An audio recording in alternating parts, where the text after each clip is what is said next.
Mari Mari Pupeñí, Mari Mari Pulamien, Mari Mari Compuché. Inché Hugo Alcamán Piñén. Soy Hugo Alcamán, conductor de este programa de conversación, Nutram. Conversar. Antigua y quizás milenaria tradición mapuche, conversar. Qué importante era para nuestro antepasado el conversar. Qué importante es hoy día conversar. Porque conversando se entiende la gente. Nadie quiere lo que no conoce. Conversando nos podemos ir conociendo. Y si nos conocemos, nos vamos a respetar, nos vamos a querer y vamos a poder tener una sociedad más fraterna, una sociedad donde terminemos con los conflictos que tenemos, terminemos con el gran conflicto que tenemos en la Araucanía, ¿no? Este conflicto que tiene que ver con el Estado, un sector de la sociedad regional y nosotros los mapuches. Nosotros los mapuches no queremos vivir en conflicto. La gran mayoría nuestra es personas de trabajo, personas serias, personas honradas, personas que contribuimos al desarrollo de la Araucanía y al desarrollo de Chile. No queremos conflicto. Por eso este programa está destinado en esta temporada, la 7ª temporada, a conversar para la paz. Bien, agradecemos al Canal 2 que nos permite este programa único en Chile donde podemos hablar desde una mirada de los pueblos originarios. Acá, desde la mirada del pueblo mapuche. Una mirada del pueblo mapuche, porque el pueblo mapuche tiene muchas miradas, porque así es nuestra cosmovisión. Cada región, cada zona, cada ecosistema tiene sus propias realidades, porque nosotros estamos inmersos dentro de la naturaleza, somos parte de la naturaleza, y eso nosotros lo vivimos, no lo decimos, lo vivimos, y por eso tenemos estas diferencias entre nosotros los mapuches, que muchas veces las personas no mapuche no lo entienden. ¿Cómo pueden ser tan diferentes en un lado u otro? Los Nakche en la cordillera Nahuelbuta, con los Pehuenches en la cordillera de los Andes, con los Lauquenches en el mar, con los Huilliche en el sur. Bueno, porque cada uno de estos vive en ecosistemas diferentes, pero somos todos un solo pueblo, el pueblo mapuche. Bien, hoy día tenemos un invitado a quien conozco hace mucho tiempo, es un gran dirigente, partió muy joven en la dirigencia y se ha destacado siempre por ser muy combativo, un hombre que defiende sus valores, defiende sus convicciones y por eso lo hemos querido invitar, porque creemos que es consecuente, podrá gustarle, no gustarle, pero lo importante es que es consecuente. Me refiero al Peñi Andrés Mata Cuminao. Mari Mari Peñi Andrés. Mari Mari Peñi Hugo, un gusto poder saludarlos, sobre todo a las personas que nos están viendo también a través de este importante canal de la región. Importante tener medios de comunicación de la región y poder conversar hoy día los distintos temas que nos están afectando a nosotros como mapuche, no solo desde la política, ya no solo desde la mirada política, desde el Estado, el gobierno de turno, las autoridades locales, sino lo que se nos viene. Hemos estado en procesos, como usted los dice, de conversación, de Nutram, hemos estado en estos procesos de diálogo que se han generado a través de esta Comisión de Paz y Entendimiento, donde estamos a puertas de una consulta indígena y eso yo creo que hoy día es un tema relevante para nosotros los mapuches. Así es, en realidad hay bastante que decir y tú eres una persona muy involucrada en todos los procesos, así que vamos a ver qué sale de esta conversación. Pero por lo pronto, cuéntanos brevemente quién es el Peñi Andrés Mata Cuminao. Es una buena pregunta, me la han preguntado varias Ni tú veces. la sabes. Muchos amigos me dicen que soy un rebelde. Ya. Sí, le agradezco las palabras de consecuencia. Sí, yo he sido un actor en política sobre todo tratando de poner en la agenda la política del pueblo mapuche. Es decir, que estemos en la agenda. Yo creo que siempre a nosotros nos ven a la distancia y como bien se dice por ahí, y yo quiero reflotar la historia, ¿ya? El Mercurio, cuando se crea, cuando viene todo este proceso de la pacificación de la Araucanía, nos trataban de triviales, sin conocernos, ¿ya? Entonces, nosotros hemos pasado por distintos procesos históricos, sobre todo los mapuches, ¿ya? Hemos tenido una buena relación con la corona española, una mala relación con la corona española, una buena relación con el Estado de Chile, una mala relación con el Estado de Chile. Y todo eso es aprendizaje que uno va adquiriendo con el tiempo, con el conocimiento, hablando con los más antiguos, ¿ya? Con nuestros quinches, los sabedores, los que tienen el conocimiento, uno va aprendiendo. Y en ese aprendizaje yo, fuera de haber estudiado en un colegio que me dio valores y principios como el Instituto Clareta aquí en Temuco, ¿ya? Que en esos tiempos era dirigido por el padre Arranz, ¿ya?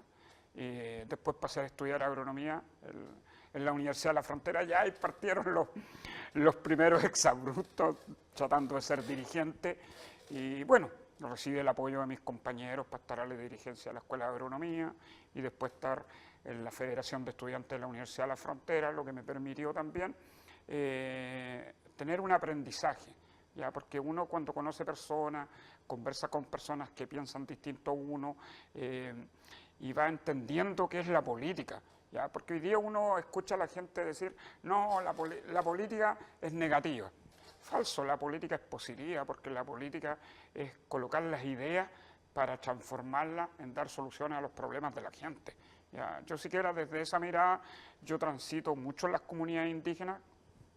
Una, porque realizo... Perdona, ¿y cuándo egresaste de la universidad? Yo salí el año 96. 96, para ir ubicándonos en el tiempo. Ya, de la Universidad de la Frontera. Y fui muy joven candidato a diputado. Fui candidato a diputado por el Distrito 51 con 27 años. Ya, entonces eso también me ayudó mucho a conocer a las personas, a poder interactuar con las personas, conocer dirigentes y conocer un mundo distinto, ese mundo de la isla Huapi, ese mundo de los territorios como Rulo, Cardal, ese mundo hacia adentro en Teoro Smith, Puyehue, Malalhue, Yaguipulli, Yenehue, Punta Riel, Molongüe, o hacia acá, hacia el lado de acá, Cholchol. Y tú le mandas un saludo a toda esa gente, ¿no? Sí, siempre. Sí, es que ni siquiera la tengo porque los voy a ver. Continuamente bien. Estoy en Guamaqui, Rucapangui, Rapagua, en Cholchol, en Imperial, siempre transito por el sector de Gualacura, Rulo, Cardal, ya Puente Negro, Loma Larga, ya. Entonces hay un tránsito por las comunidades que llevo haciendo bastante tiempo, no solamente desde lo político, porque uno pudiera hacer política como hablar de política, no, política como buscar soluciones a la problemática que tiene la gente en sus territorios, que son bastantes, es decir, cuando usted bien dice esta mala relación Estado-pueblo mapuche, ¿cómo no va a ser mala relación Estado-pueblo mapuche cuando uno de los principales derechos que tiene el ser humano está en este vasito que se llama el agua? Y hoy día el agua en comunidades indígenas se va a dejar en camiones de aljibe. Y en camiones de aljibe el agua se entrega cada una semana y se entregan 500, 1000, hasta 300 litros por familia. ¿Qué puede hacer una familia con 300 litros de agua durante una semana? Entonces, claramente hay procesos en que el Estado de Chile sí tiene deuda con el pueblo mapuche. Y no hablamos solamente de la deuda histórica, ¿ya? Porque ese es otro tema, ese ya es un tema más profundo, pero el Estado, con sus malas políticas, no le da solución a los reales problemas que tiene la gente en el mundo campesino, mapuche y no mapuche, Por el campo vivimos de todo, interactuamos todos, vivimos todos, y uno ve cuando va a los guillatún, la participación es de todos, de los vecinos, de los amigos, la comunidad por lo general invita a todos sus vecinos, que son mapuches y no mapuches. Entonces esa interacción, esa capacidad, como bien lo sabemos, tenemos los mapuches ya de poder interactuar, de poder compartir, de poder mostrar nuestra cultura, mostrar nuestra sabiduría ancestral, dar a conocer nuestro conocimiento es sumamente importante. Y eso hay que seguirlo rescatando, sobre todo en la educación básica. Ya, yo creo que hoy día la educación intercultural tiene que fomentarse, se tiene que tratar de trabajar fuertemente para poder mantener nuestra lengua, que es un problema que tenemos hoy día. Solamente el 10% de la población mapuche habla mapudungún. Lo habla, sí. Mira, solamente como anécdota, ¿no? Yo ya lo he dicho en nuestros programas, pero nunca está de más decir. Yo prefiero hablar de idioma mapuche, ¿ya? porque siempre nosotros nos dicen la lengua, el dialecto mapuche, y en forma así como medio peyorativo. mirador en menos. Entonces me empecé a investigar pues, esto de las lenguas y de los idiomas, y resulta que descubrí que un idioma es cuando un pueblo crea una manera de hablar. Y el pueblo mapuche creó el mapuzungún. No viene de ningún otro pueblo, es propio del pueblo mapuche, por lo tanto es un idioma. Y curiosamente el castellano, que algunos dicen el idioma castellano, el castellano en realidad es una lengua. Una lengua. Porque el idioma es el latín, el castellano deriva del latín, como lo es el italiano, el francés, todo eso son lenguas, porque el idioma original... Que tienen orígenes distintos. No, el origen es el latín, Sí. El latín es el idioma, y todos los idiomas tienen un idioma culto y un idioma popular. Pues bien, el castellano, el francés, el italiano, el romancero, todo, vienen de este idioma popular del latín. Por lo tanto, nosotros podemos hablar de idioma mapuzungún y la lengua castellana. Ese es un paréntesis nomás para mostrar de que hay mucha equivocación con respecto a la forma como algunos, porque cada vez menos, creo yo, pero todavía hay mucha gente que no es la misma de antes, ¿no? Pero hay gente que todavía mira en menos al pueblo mapuche. Es que yo creo que también aquí hay un tema, y una vez lo hablamos en una discusión. Cuando uno ve la historia de Chile, los procesos históricos del pueblo mapuche están reducidos a una página, ¿ya? Ah, sí, claro. Y cuando la gente dice, pero ¿cuál es la deuda con el pueblo mapuche? Porque toda la gente que no es mapuche desconoce la deuda del pueblo mapuche. Obviamente porque además en el contexto donde se produce la deuda del pueblo mapuche, que es la mal llamada pacificación de la Araucanía, que ocurre después de la vuelta del ejército de la Guerra del Pacífico, ya, y Cornelio Saavedra propone incorporar al Estado de Chile para fomentar el sistema agrícola y económico, ¿cierto?, con la incorporación de colonos en los territorios para poder generar productividad, según él, para poder tener recursos, porque el Estado estaba quebrado después de la Guerra del Pacífico. Ya. Ese proceso de entre comillas, denominado pacificación de la Araucanía, ¿ya? Ese proceso histórico es desconocido por la ciudadanía. Se desconoce cómo el ejército ingresa, incorpora tierra, el sufrimiento y los dolores de las distintas familias que en esos casos pusieron resistencia a la incorporación. Bueno, eso debiera estar en la enseñanza de los estudiantes, ya sea básica o media, pero esa realidad histórica debiera estar en la enseñanza de nuestros estudiantes, porque no es un invento ni tuyo ni mío. No. Hay un informe muy serio, que es la de la Comisión Verdad y Justicia, ¿cierto?, donde participó gente de todos los colores políticos, así que esta cosa no es política, y gente muy destacada, y que finalmente concluyó que efectivamente hubo una mala historia, hubo un mal ingreso del Estado de Chile a la Araucanía, y efectivamente por eso hay una deuda histórica. Pero yo también quiero señalar algo, Peña y Andrés, porque alguien me puede decir, ya está un poco resentido, que dice que lo miran es menos. No,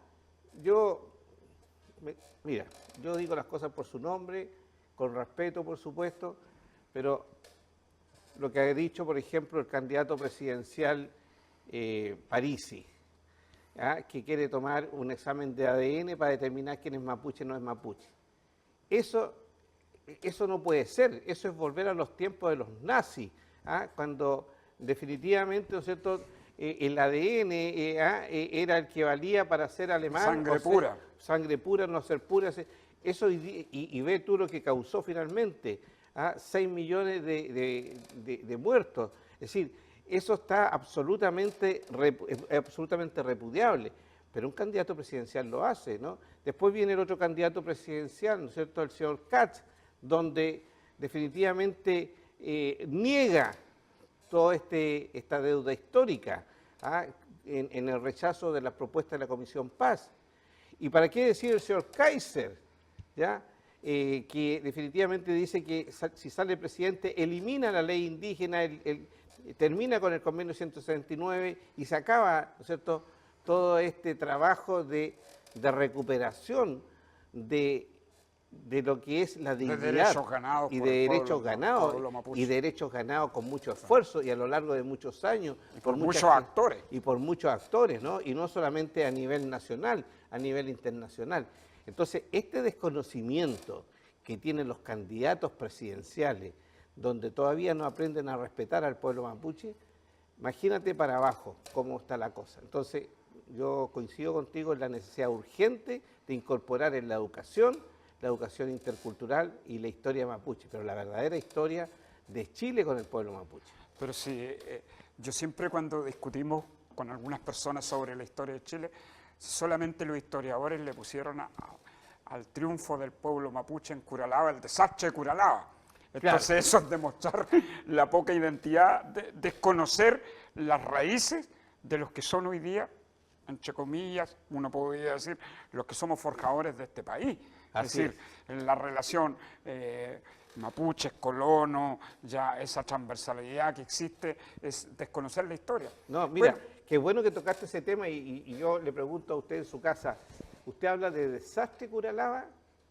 Porque si habla de desastre Curalaba, que es lo que dicen los libros de historia de Chile, es una gran equivocación, porque el desastre de Curalaba fue el gran triunfo del pueblo mapuche y es el gran triunfo de un pueblo indígena sobre un imperio, desde los Pérez Rojas en Estados Unidos hasta los Ona en Tierra del Fuego.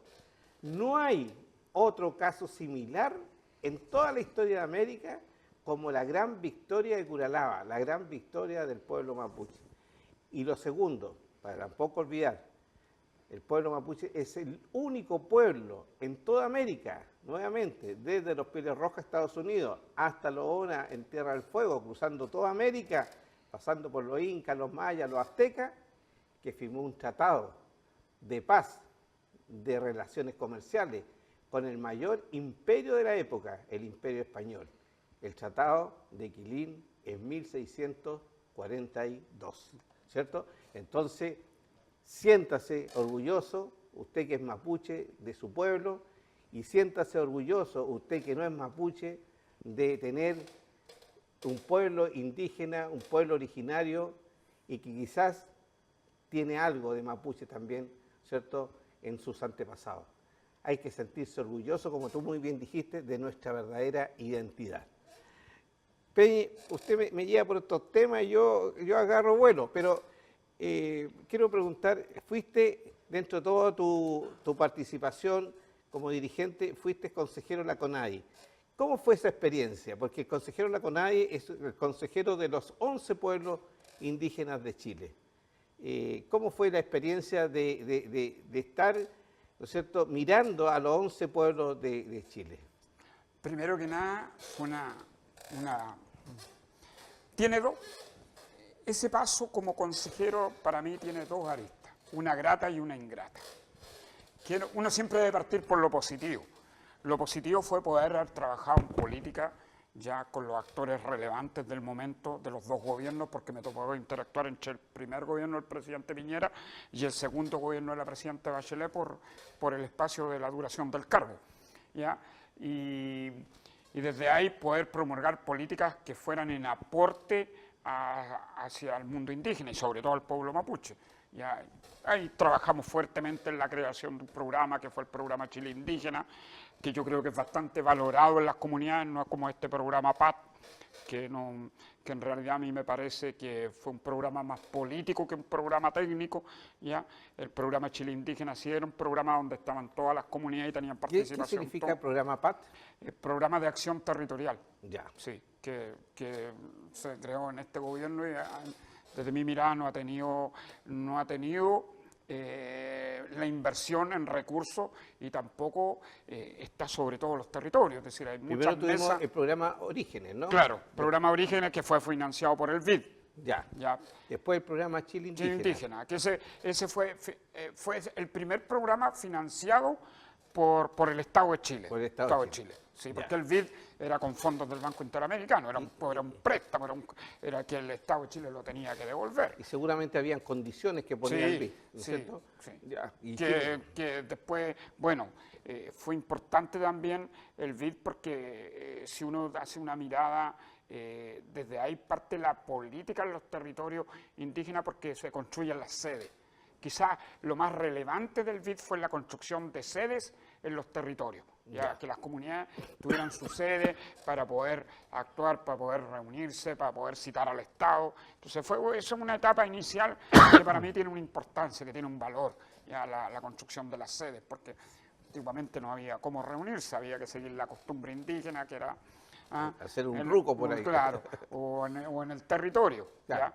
Entonces, eso era bastante importante, pero mi pasada por la CONADI, yo creo que aquí también la CONADI ha sido maltratada, una institución que ha sido politizada, que los distintos gobiernos de turno actúan sobre la institución, los actores relevantes actúan sobre la institución, y la institución también, esto es como los cambios, cada cambio de gobierno, los gobiernos llegan con su gente a la CONADI, como llegan a los distintos servicios.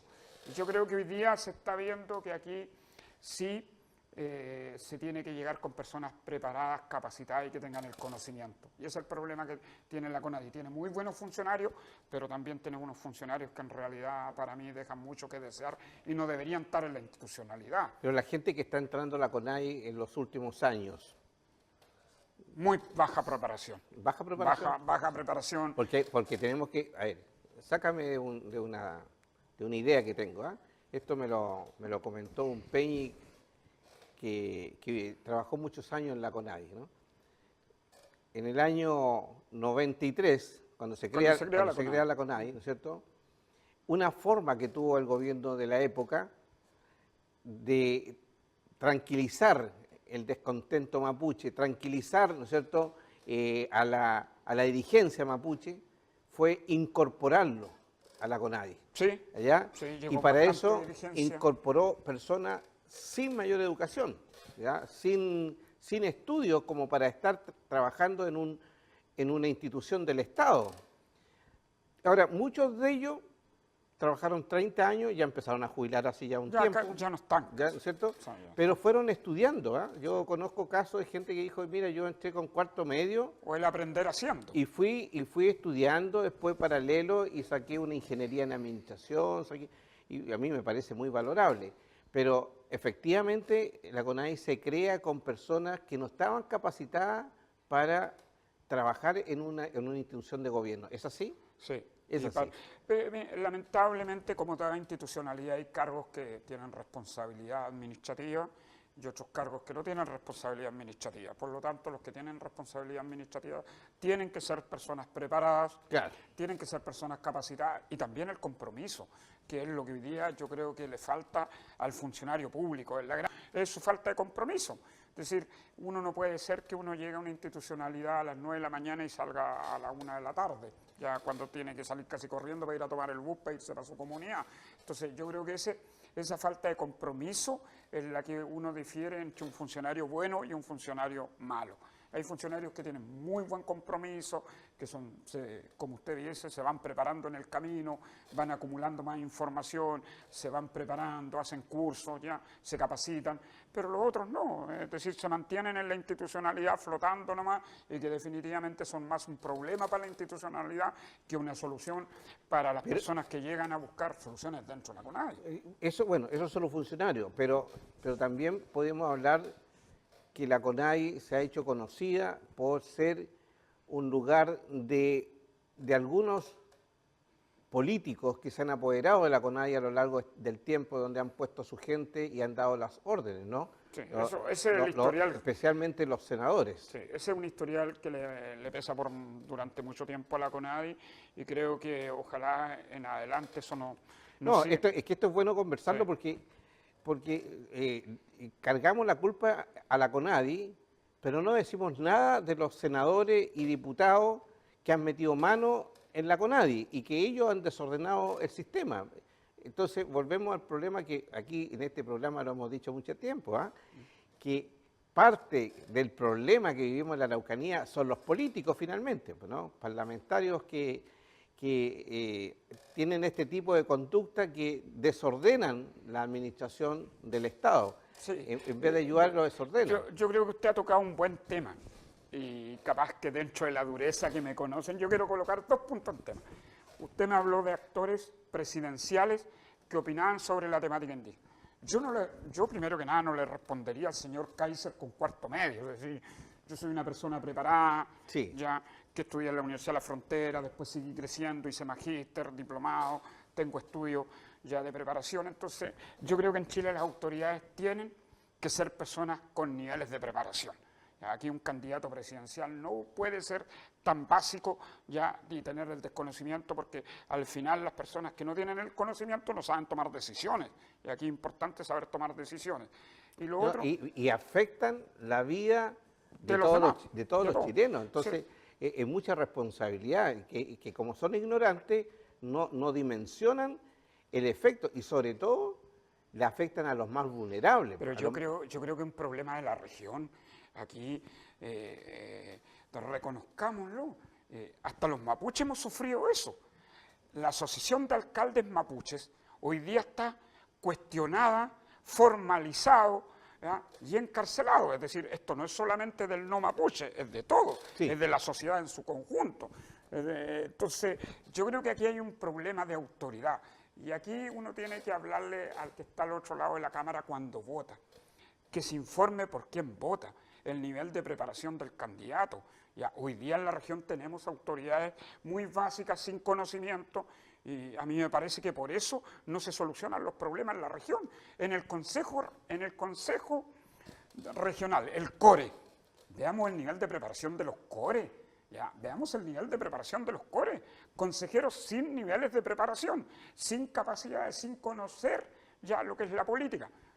Usted le habla, por ejemplo, de ordenamiento territorial y no tiene ni idea. Entonces, ¿cómo esas personas van a tomar decisiones para dar soluciones a los problemas que tiene la región?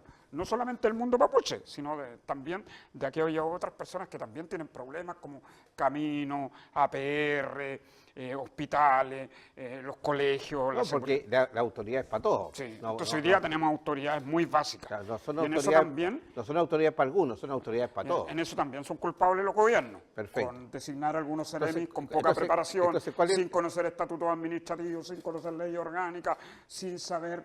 Es decir, yo le voy a decir una cosa: en este país, los últimos 3 gobiernos han tenido ministros de Agricultura que no tienen idea de agricultura. Este último ya ha sido un desastre. Ya, yo no tengo nada contra los profesores, pero un profesor no puede ser ministro de Agricultura. Yo no sé casi, en este caso el gremio de la salud aceptaría que el ministro de la salud no sea médico, o el colegio de profesores no sea profesor, porque harían un escándalo. Pero hoy día nosotros acá, en una región que es netamente agrícola, sufrimos y seguimos sufriendo porque tenemos autoridades del tema agrícola que no son agricultores, seremi que no son ingenieros agrónomos, no son agricultores, ministros. Entonces, ¿cómo podemos desarrollar una política si la gente que lidera aquí en la región tiene un tremendo desconocimiento? Sí, sí. En otros países eso se llama no a la intromisión profesional. Sí. Es decir, no se puede meter cualquier persona a un área si no está preparada, si no está especializada. Bueno, nos queda poco tiempo. ¿Y cuáles son los 2 temas duros que tú ibas a decir? ¿O ya los dijiste? No, yo creo que se nos viene el tema de la consulta indígena, ¿Ya? que es un tema complejo. Yo no sé cómo va a avanzar el gobierno en esta temática, ya, porque creo que es importante dar un paso hacia adelante, significativo. Yo creo que en esta comisión se hicieron todos los esfuerzos, ya se buscó dar soluciones a esta relación Estado-pueblo mapuche, y eso a mí me parece importante. Se tocaron temas relevantes, como la solución en el caso de los predios comprados por CONADI, como también entendemos que la ley indígena, cuando se crea, da solución a ese momento, pero ya han pasado 30 años y tenemos que ver que la ley indígena hay que modificarla, hay que cambiarla. Hoy día ya hay muchas cooperativas indígenas que no están en la ley indígena, deberían estar en la ley, por ejemplo, y así otras cosas, ¿ya? Entonces, creo que esos cambios tienen que ser positivos. Yo lamento, sí, que sigan habiendo autoridades que le hablan a sus barras bravas, como la señora Navellán, que habla que aquí casi los mapuches vamos a hacer un levantamiento, está totalmente equivocada. Yo creo que personas como ella ni siquiera dan para escucharla, ya creo que son personas limitadas también. Entonces, claramente uno tiene que buscar cómo en nuestra región podemos convivir, ¿ya? Yo trabajo con agricultores bastante grandes, que tienen muy buena relación con las comunidades, que trabajan en conjunto con las comunidades, que buscan solucionar el problema territorial entre todos, ¿ya? Porque al final, si a uno le va bien, a todos les va a ir bien. Y esa es una realidad. Entonces aquí todos tenemos que contribuir para que a la región le vaya bien y no estar estigmatizados desde Santiago. También porque los gobiernos aquí han cometido un error. Las políticas que se ejecutan en la región se hacen en el segundo piso de la moneda por gente que desconoce nuestra realidad. Entonces por eso no hemos avanzado en nada. Hoy día la inversión se ha ido al suelo, ya nadie quiere invertir en nuestra región por las distintas temáticas que tenemos y eso también nos trae un problema. Cesantía, nos trae un problema de retroceso, nos trae un problema que hoy día la región, una región rica como esta, porque tiene riqueza cultural, tiene paisajes naturales, tiene para seguir creciendo en esta reconversión de la agricultura, la industria, entonces, y tenemos las capacidades, que hay mucho profesional muy bueno, mapuche y no mapuche. Sí, claro. Hoy día usted va a la Universidad de la Frontera, a la Universidad Católica, a la Autónoma, a la Mayor, a todas las universidades presentes y todos los institutos, y están saliendo muy buenos profesionales que van a hacer el soporte el día de mañana para que esta región crezca, para que trabajen en los municipios, para que trabajen en los distintos estamentos del Estado, ¿ya? Esas son las personas que tienen que llegar al Estado. Y esas son las personas que no llegan al Estado. Y que tú invitas a quienes nos ven en el canal que se informen bien quiénes van a asumir como autoridades, no cualquiera, ¿no? No, sí. Bueno, hemos llegado al final de esta conversación, Peñi, pero en un minuto, ¿tiene algún mensaje, alguna idea, alguna inquietud que tú quisieras dejar planteada o te basta con esta conversación por el momento? No, yo quisiera decirle a todos los que nos están escuchando, mapuche y no mapuche, que nuestra región tiene un tremendo potencial, que no lo hemos sabido aprovechar, que no nos hemos podido comunicar, no hemos podido conversar, ¿ya? En esta región se hicieron parlamentos, ¿ya? Que están en nuestra historia, que dieron origen a una relación, y en esa relación siempre tiene que uno saber escuchar al otro y saber entender al otro.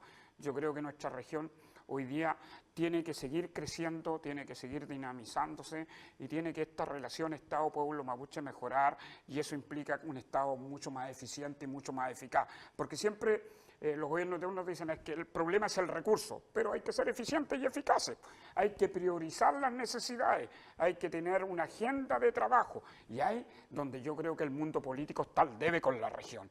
Autoridades poco preparadas, que no han sido capaces de ejecutar un plan de acción y que definitivamente la región pueda tener este crecimiento que necesitamos para poder vivir bien. Bien, pues, usted ha visto, ¿ah?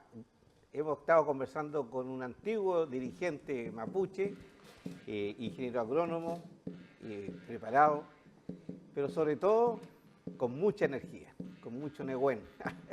Yo lo he escuchado con mucha atención y me he llegado a cansar un poco de tanta energía. Así que te felicito, Peñi, y sigue con este mismo ímpetu por hacer grande a nuestra amada Araucanía.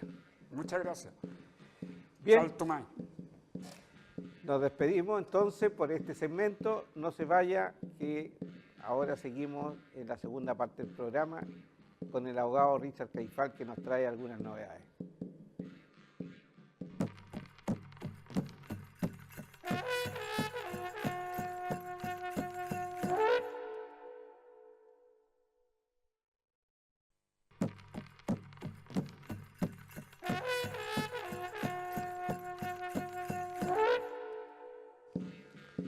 Bien, mi querido Pupeñí, Puinamien, aquí estamos de vuelta. Estimados amigos, amigas, todos somos de la Araucanía, mapuche y no mapuche. Todos somos chilenos, de eso no cabe duda, y orgullosamente chilenos. Pero nosotros los mapuches, además, somos mapuches. Somos chilenos y mapuche, ¿no? Bueno, esa es una doble nacionalidad, que hay gente que todavía no entiende mucho de esto de la doble nacionalidad. Pero ya vemos, tenemos 3 candidatos presidenciales, el señor Katz, la señora Matei, el señor Kaiser, que tienen doble nacionalidad, alemán y chilena, o chilena y alemán, ¿no? Y nadie dice nada. Nosotros los mapuches también tenemos doble nacionalidad, somos chilenos y mapuches. Y vivimos las dos culturas, vivimos las dos cosmovisiones. Somos competentes en las dos cosmovisiones. Y eso es riqueza. Y eso es lo que los invitamos a todos los chilenos no mapuches, que conozcan la cultura, la cosmovisión mapuche y puedan vivir las dos cosmovisiones. Creemos que eso puede llevarnos a todos al buen vivir, al comer muy bien. Bien, como toda la semana, conversaremos en este espacio ahora de este programa con el Peñi abogado Richard Caifal Petrín. Mari Peñi, Richard, ¿cómo estás? Mari Peñi Hugo, Mari Compuché, un gran saludo a los amigos que nos siguen semana a semana y como siempre también agradecer a Universidad Autónoma de Televisión por este gran espacio y por los invitados también del día de hoy. Por el invitado, nuestro amigo Andrés Mata. Sí, y tiene que decir eso, Peñi, que nuestro invitado todavía no se va del set, así que... Aquí vamos a hablar bien de él. No, lo conocemos hace mucho tiempo, Andrés, Sí. desde la época universitaria. Nadie podría desconocer la trayectoria que él ha tenido como consejero, como una persona que ha estado incidiendo en la temática indígena. Y a propósito de eso, bueno, y el programa también nos los limita y el tiempo también es escaso, él habló de la consulta, ¿cierto? Parte de su intervención. Y claro, el presidente de la República lo dijo en su discurso, en su cuenta pública, que este segundo semestre se procedía a realizar el proceso de consulta, puesto que ya había recibido el informe de la Comisión por la Paz y el Entendimiento, y esta consulta obviamente está dirigida, o debiera estar dirigida, pero eso también algo que todavía no queda bien determinado o dilucidado. Si la ley indígena es para todos los pueblos, lo lógico es que cualquier modificación debe realizarse la consulta a todos los pueblos, no solamente al pueblo mapuche, porque el informe por la comisión aborda las 4 regiones, ¿cierto? Biobío, la Araucanía y los ríos y los lagos. Pero la propuesta de modificar la ley, entonces debiera ser a lo largo del país, no en estas 4 regiones. Y eso no lo sabemos todavía. No lo sabemos. No se sabe. Entonces, vamos a ir despejando conforme pasan las semanas estas dudas. Mi visión es que esto debe hacerse de Arica a Punta Arenas. Desde los Aymará, Rapa Nui, Cahuáscar, todos debieran ser consultados porque se va a modificar un artículo de la ley 19.253. A lo menos uno, o dependiendo de las iniciativas, pueden ser modificados varios. Los afrodescendientes no están en la ley No, indígena. todavía no. Porque recuerda que había habido un proceso de consulta que quedó a medio camino también para Sí. modificar el reglamento, pero ya no vamos a entrar ya en cosas tan técnicas. Ya. Vamos a quedarnos con el ámbito general. Debiera consultarse a todos los pueblos indígenas a lo largo del país. Y aquí tiene gran relevancia la metodología que se emplee, porque ¿qué es lo que vamos a consultar? La comisión propuso varias ideas ahí. Entonces, si nos quedamos con una o 2 ideas, ya tenemos harto paño que cortar en materia de consulta. Porque, ¿cuánto demora la consulta? Que también es otro tema que también algo dijimos la semana pasada, porque estamos en año electoral. Sí, pero la consulta tiene un reglamento de consulta que establece plazo, ¿no? A eso vamos a ir apuntando, estimado Peñú. Me estoy adelantando, bien. Porque la ley dice, o este reglamento, que para las medidas legislativas, 125 días, ¿cierto? Una consulta tiene 5 etapas y cada etapa son 25 días. Por lo tanto, si uno saca la cuenta, serían 125 días. Pero este plazo se puede ampliar, efectivamente se puede ampliar. Por lo tanto, en teoría son 125 días. Y se puede suspender, como ya ha ocurrido en veces anteriores, también se puede suspender la consulta. O sea, si estamos proyectando a lo menos 4 meses para un proceso, julio, agosto, septiembre y octubre, resulta que son los meses de campaña. Entonces, yo no sé si se va a tomar la decisión de suspender en algún momento este proceso por el periodo electoral o simplemente se va a hacer. Y la otra gran pregunta, ¿qué es lo que se le va a preguntar a la gente? Porque una de las primeras iniciativas del presidente dice, vamos a reconocer a los pueblos indígenas, o eso es lo que mandata la comisión. Pero recordemos que el proceso de consulta respecto del reconocimiento ya fue hecho. Por lo tanto, lo que cabría ahora es a lo menos tomar algunos artículos, particularmente el 20 letras A, B, que son la compra de tierra, el subsidio de tierras, y el artículo 20 letra B para la compra, en este caso, para tierras en conflicto, como se le conoce. Pero también dejamos fuera otras cosas. Y lo que siempre te he planteado yo, tanto en el programa como fuera de este programa, hay un artículo, que es el artículo 17 de la ley indígena, el que dice que, por ejemplo, las tierras provenientes de una herencia no se pueden dividir. Entonces tenemos que la gente que recibe una herencia de media hectárea, 1 hectárea, no puede dividir esa propiedad. ¿Y qué hace esa gente? Recurre a bienes nacionales en un largo proceso de 1 año, 2 años, 3 años, hasta 4 años para regularizar su porción. Y eso se paga por parte de todos los chilenos. Y es porque la ley establece esta provisión. Entonces, ¿por qué también no aprovechamos de modificar ese artículo? Eso no está dentro de las iniciativas, pero podría tocarse. Cuando se habla de crear también un tribunal arbitral, dice la propuesta de la comisión. Primero, la gente no sabe lo que es un tribunal arbitral. Tampoco sabe diferenciarlo de un tribunal de derecho, que también existe, o tribunal mixto. Poco conoce del procedimiento indígena, que ya lleva 32 años, que la ley es del año 93.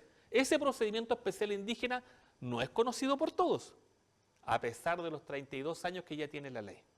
Entonces vamos a supuestamente proponer la creación de un tribunal arbitral para los efectos de tanto las nuevas comunidades que se formen para dirimir conflictos de tierra. A mí me parece que vamos a crear bastante más burocracia. Habría que preparar eso a esos jueces o a esos expertos para que puedan resolver, porque el tribunal arbitral es una persona que, no siendo abogado, incluso podría resolver un conflicto en base a la lógica, el sentido común, ¿cierto? Sin ceñirse necesariamente a las disposiciones o al procedimiento de la ley. Entonces, y además dice allí la propuesta que sin derecho a apelación. Entonces se vuelve complejo el tema de la creación arbitral. Se puede volver un foco de conflicto. Así es. Entonces, vamos a ver un proceso de consulta que al parecer comenzaría en el mes de julio, sin conocer todavía la metodología y sin saber qué es lo que se nos va a preguntar, qué realmente quieren modificar en la ley. Porque también la propuesta habla de los contratos. Dice ahí, se propone la posibilidad de establecer contratos de arrendamiento, pero eso ya lo contempla la ley, pues si los terrenos indígenas se pueden arrendar. También puedo darlo en un comodato, constituir derechos reales de uso. La diferencia es que aquí dice se pueden extender a 25 años. Un contrato de tierra indígena por ley dura 5 años, de acuerdo a la ley. Pero nada impide que yo también lo pueda hacer por 10, pero voy renovando cada 5 años automáticamente. Entonces, ahí a uno le queda como la duda, ¿qué finalmente quiere proponer esta metodología de consulta? ¿Qué se quiso decir? ¿Qué se quiso decir o hacia dónde están apuntando? Porque los contratos se hacen, todas las personas que arriendan campo o hacen estos contratos de mediaría van a notaría y firman un documento. Llevan 2 testigos, porque los contratos de predio, en este caso rural, tienen que ir 2 testigos y se acaba el problema. Pero aquí la comisión dice, no, ahora lo tienen que hacer por escritura pública y lo tienen que inscribir en el conservador. Una escritura pública, si un contrato cuesta 5.000 pesos, la escritura pública me cuesta 60.000 y la inscripción me cuesta otros 60.000. O sea, me están encareciendo los costos para hacer un simple contrato. Esas son las cosas que la gente a lo mejor va a quedar con la duda, porque el común y corriente no está involucrado en temas jurídicos. Por eso la metodología tiene que ser muy clara, muy precisa, y a mí me cabe duda de cuán precisa vaya a ser esa metodología, porque es una propuesta muy ambiciosa desde el punto de vista de generar cambios, porque se propone también generar cambios institucionales. No es simplemente un artículo. Se habla de reparación, de nuevos mecanismos de reparación distintos al artículo 20, letra A o B. Entonces, eso requiere una cierta especificación que nosotros no conocemos. Y si hablamos de un periodo de 4 meses, en 4 meses difícilmente la gente pueda internalizar y además proponer o decir estoy de acuerdo o no estoy de acuerdo. Y ocurre otra cosa con la consulta, porque de acuerdo a la ley y de acuerdo a cómo se interprete, porque no es exacta, no es expresa, yo podría decir, yo requiero de un abogado que me asista desde la primera reunión. O sea, el día que nosotros nos convocan, ya debería yo tener un abogado asesor, pagado, en este caso, por el Estado, para yo entender, porque yo no soy letrado, no soy abogado, y yo como ciudadano común quiero entender qué es lo que me están proponiendo. Pero resulta que se ha transformado una práctica que el asesor legal o el abogado llega en la última reunión. Entonces, ¿cómo puede brindar asesoría legal una persona que llega al final de un proceso, en la etapa de discusión, cuando esto requiere asesoría legal desde la etapa de planificación? ¿Y por qué sucede eso? Porque se ha transformado en una práctica y la ley o el reglamento no es claro de señalar desde cuándo se puede obtener o contar con un asesor jurídico, porque la CONADI no brinda asesoría jurídica, la CONADI facilita los medios, puede tener toda la base de los dirigentes, comunidades, convocarlos, etcétera, pero la CONADI no puede servir de asesor porque finalmente es un organismo del Estado, sería juez y parte en una asesoría. Por eso yo como ciudadano común, mira, tú eres dirigente de una comunidad y dicen, ya la comunidad Federico Alcamán está convocada para la consulta. Y nadie en la comunidad es abogado. Y resulta que tú vas a hacer o seguir todos los pasos de acuerdo a lo que la persona que está delante tuyo indique. Pero no. ¿Por qué tú no tienes un abogado? ¿Por qué tú no tienes un asesor? ¿Por qué este plazo de 125 días lo puedes ampliar o lo puedes mejorar o lo puedes acortar? Eso no lo sabe la gente. Entonces eso es lo complejo de una metodología, que la gente cuente con todas las herramientas pero desde un inicio. Y particularmente contar con una asesoría legal desde el inicio de este tipo de consulta, porque dada la naturaleza de lo que se está consultando es altamente compleja. Ahora, de todas formas, así en forma simple, Sí. La propuesta de abrir otro tipo de reparación, no solamente con tierra, sino que con, ¿cierto?, con aquello que la persona mapuche crea que necesita más. Puede decir, yo no necesito más tierra, porque tengo la urgencia de tener una casa, tengo la urgencia de educar a mis hijos, tengo la urgencia de una enfermedad. Entonces yo prefiero, en vez de comprar una tierra, y sobre todo las personas mayores, ¿no es cierto? Entonces la propuesta se abre a esa posibilidad. Claro. Que hayan eso nosotros lo hemos planteado hace mucho tiempo, que puede ser bueno. Ahora, con eso también está el tema de que efectivamente con el tiempo se cierra la petición de tierra. Sí. Y vamos a llegar a una cantidad de hectáreas que la misma comisión señaló, que son como 1.200.000 hectáreas al final, Sí. que estaría a cargo del pueblo mapuche. Eso que parece bueno, porque termina, y sobre todo con nuestros hermanos que están en Santiago, por ejemplo, donde hay cerca de 600.000 personas mapuches, Sí. que ellos ya viven en Santiago o viven en Concepción, ya no van a pedir, la tierra ellos ya no la van a trabajar, ni tampoco la van a vivir, y tampoco la van a contemplar, ¿cierto? Entonces, pero ellos están presionando por tierra porque es lo único que hay. Por tanto, con esta medida sale del escenario toda la gente mapuche urbana, o saldría. No lo sabemos cuál es, porque existe un deseo, pero la propuesta no se conoce y lo que sí sabe es que la CONADI el día de mañana también va a desaparecer, porque va a haber otro tipo de institucionalidad, otro tipo de organismo. ¿Y no podría ser la CONADI en forma más robusta? Pero que la propuesta no dice eso. Ya. Por eso digo, incluso habla de un periodo en que la CONADI va a transitar, ¿cierto? O va a ser de intermediaria en este proceso para los efectos de que el día de mañana la CONADI desaparezca. Exista otra institución. Pero dice más robusta. No, si se habla del funcionamiento intermedio de la CONADI. O sea, tú dices más robusta, pero ¿qué significa más robusta? ¿Una super CONADI? Con más atribuciones, con más, No, que va a tener uno. Lo que pasa es que con más presupuesto. no, lo que pasa es que en el servicio público da lo mismo. Por ejemplo, antes se llamaba DACIN y después se llamó CONADI. Puede que el propósito sea similar, pero cambia la estructura y obviamente la institucionalidad anterior desaparece. A eso voy yo desde el punto de vista administrativo, esto desaparece. Y tú dices, pero no es tan complejo. La gente a veces no sabe lo que cuesta, cuál es el costo de cambiar un logo en un papel. Porque no es decir, lo saco de... No, eso tiene un costo administrativo. Por eso, cuando se toma la decisión de generar nueva institucionalidad, se hace con todo. O sea, desde cambiarle el nombre Y esa hasta nueva la estructura. institucionalidad puede ser, por ejemplo, la creación del Ministerio de Pueblo Indígena No está dentro de las propuestas cambiarlo a través del ministerio. que se ha hablado. No se tocó en lo absoluto, en este caso, la discusión legislativa en torno a que el Ministerio de Pueblos Indígenas pueda ser promulgado, publicado y entrado en vigencia. No, eso no se habló. Lo que sí se habla respecto de la participación política, que el Consejo de Pueblos sí se pueda seguir tramitando, pero el Ministerio de Pueblos Indígenas no está dentro de la iniciativa.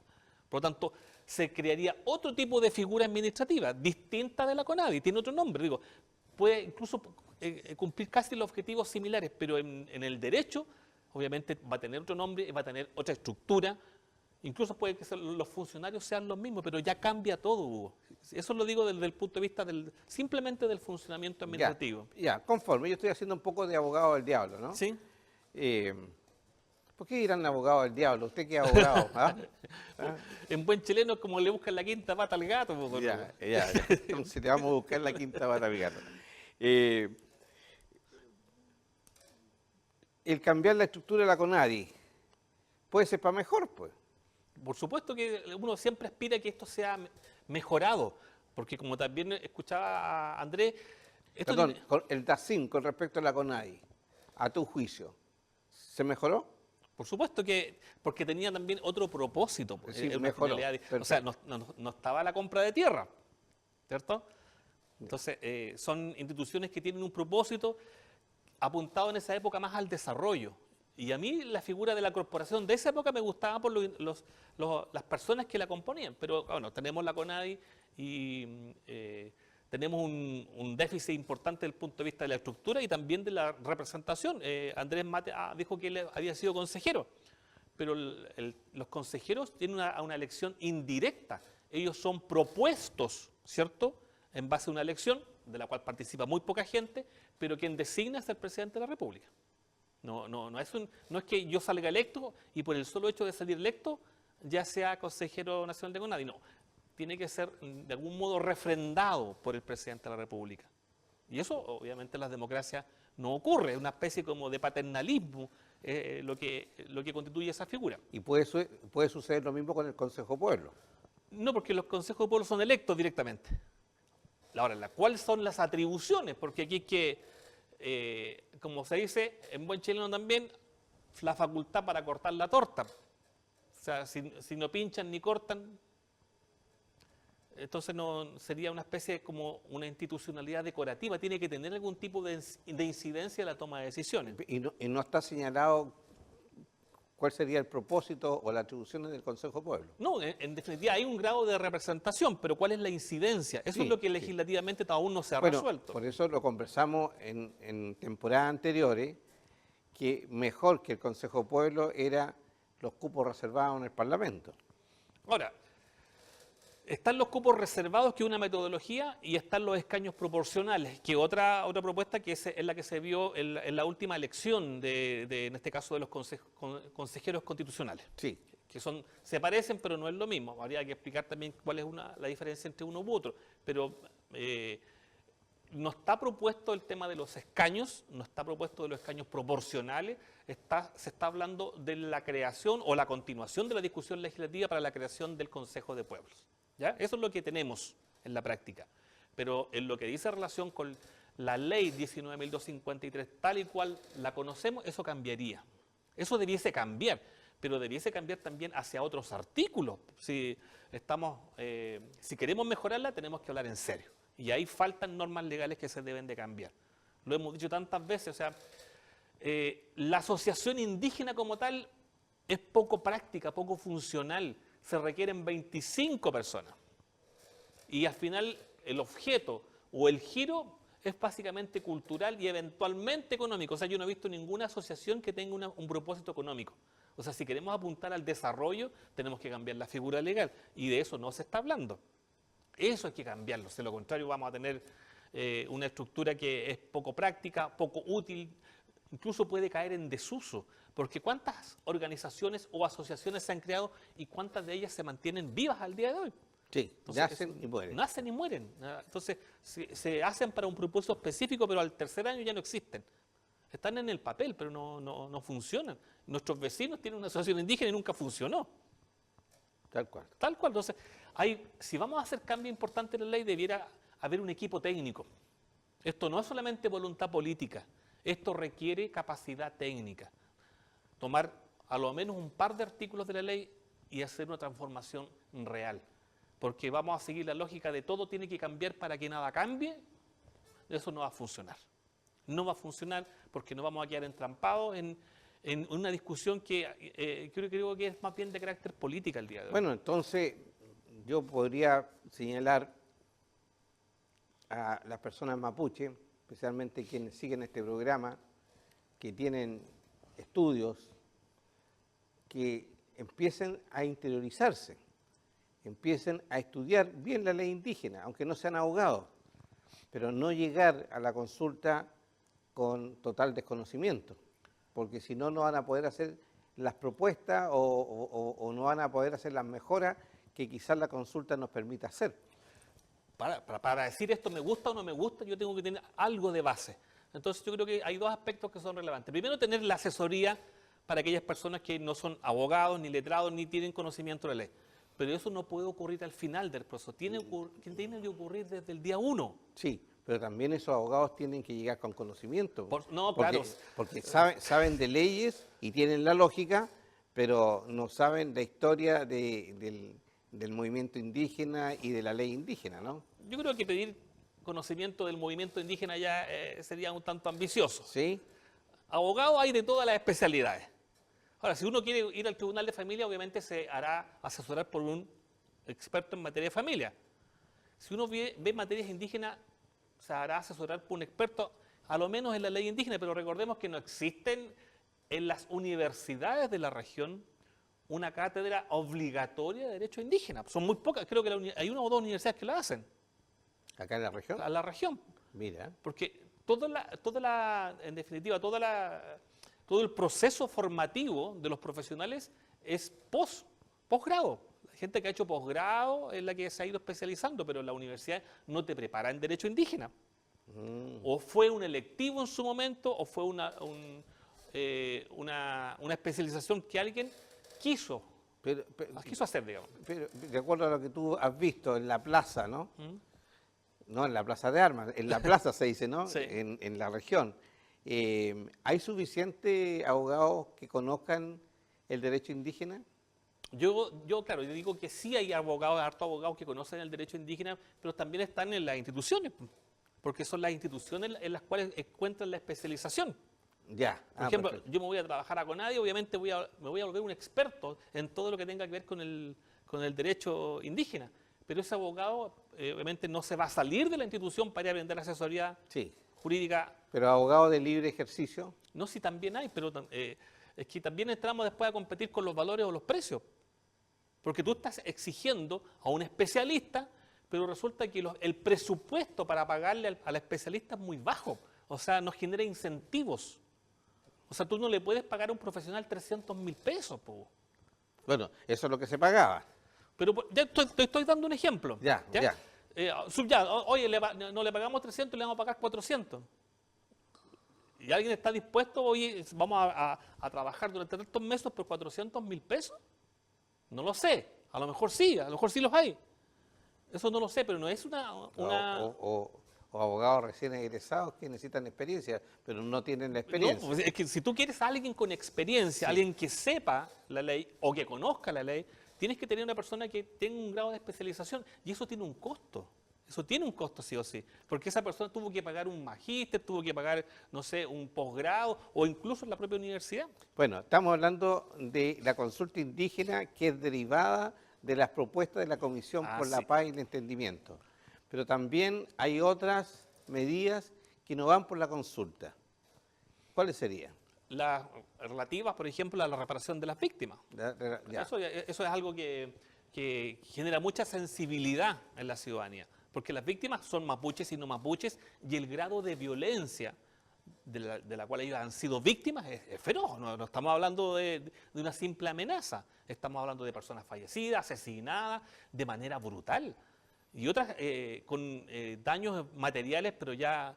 Ahí habría que crear, o existe, una institucionalidad con presupuesto que indemnice, que acompañe, etcétera, ¿o no? Claro. ¿Cuál sería la figura que crees tú? Aquellas víctimas de delitos terroristas, como te lo he comentado ya en varias oportunidades, el Ministerio de Seguridad tiene la obligación de proponer al presidente de la República fórmulas de reparación para esas víctimas en materia de delitos terroristas. Ya, perdón, pero la ley antiterrorista, ¿cuánto tiempo lleva más o menos? Desde febrero del presente año. De febrero. Claro. Y a la Una fecha- larga lista hacia atrás de personas víctimas de Y a violencia. la fecha, ¿se ha sabido de esa propuesta? Es que no es una propuesta. O sea, No, lo que pasa es que recuerda que la ley entró en vigencia el mes de febrero. Sí, sí. Claro, a lo menos una vez en el año, en este caso, a lo menos cumplidos 6 meses, debiera haber una propuesta. Por lo tanto, llevamos recién a ¿Cuántos meses? marzo, abril, mayo. Sí, O sea, 3 meses. claro, 3 meses. Entonces, pero de que debe de ocurrir, sí debe de ocurrir. Es decir, tendríamos que estar esperando que el Ministerio de Seguridad... Proponga al presidente de la República medidas de reparación para las víctimas de delitos terroristas. ¿Y qué pasa con aquellos delitos que no son terroristas? Perdón, y ahí iríamos en línea con las propuestas de la Comisión Paz. Claro, de manera paralela. Paralela, perfecto. Porque lo otro también tiene que ser materia de ley.